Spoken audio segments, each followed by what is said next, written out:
Guys, ipapakita ko sa inyo ang mga bunga ng aking tanim na kakao. Ayan po, nakikita po natin. Halos sa wala pong pati dito sa pamumunga itong aking tanim na kakao. Ayan, nakikita po natin ang dami-dami pa rin bulaklak ng ating tanim. Ayan.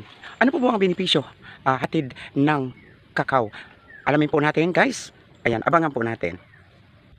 Alright guys, pag-usapan natin ang kaalaman tungkol sa kakao bilang halamang gamot. Ayan, ito yung turing palang halamang gamot, itong pagtatanim ng kakao. Alam natin, kilala sa buong mundo bilang sangkap ng tsokolate na paborito ng marami. Ang tsokolate ay nagmumula sa buto ng bunga ng kakao na napipitas mula sa puno na may katamtamang taas lamang. Ito ay ang orihinal na nagmula sa Timog Amerika, ngunit tumutubo na rin sa maraming lugar sa riyong tropiko gaya ng Pilipinas. Anong bahagi ng halaman ang ginagamit bilang gamot at paano ginagamit ang mga ito? Ayan, ang buto, ginagamit ang buto sa paggawa ng tsokolate at maging langis. Maaring gamitin sa panggagamot. Maaari itong patuyuin ang buto at diktikin upang magamit na pantapal sa ilang kondisyon sa balat. Ang ugat naman ay kadalasang pinapakuluan upang mainom ng may karamdaman o may sakit. Anong mga sakit at kondisyon na maaring magamot ng kakao? Panunuyo ng balat. Epektibo ang langis na ninakuha sa buto ng kakao bilang pampahid sa nanunuyong balat ng ating katawan.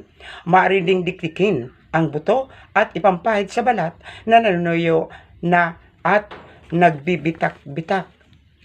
Maging sa eksema, gamot din ito.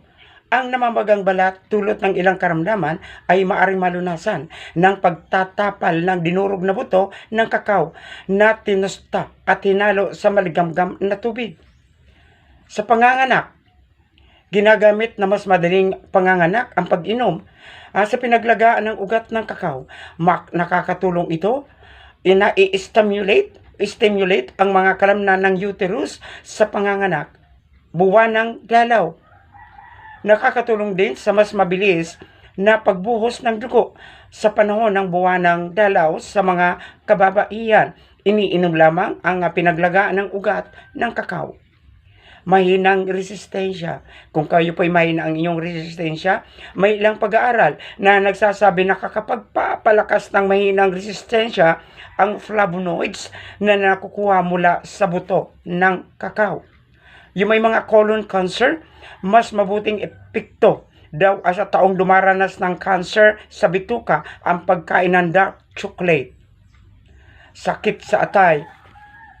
Ilan sa mga pag-aaral na sa mga chemical ng tsokolate at nagreresulta sa pagbuti ng kondisyon ng atay na nangihina dahil sa sobrang gamot na iniinom.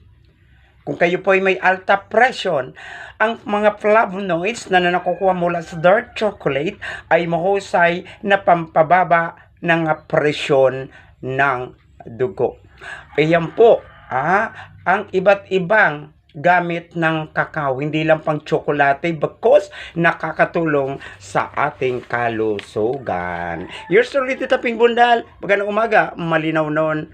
God bless us all.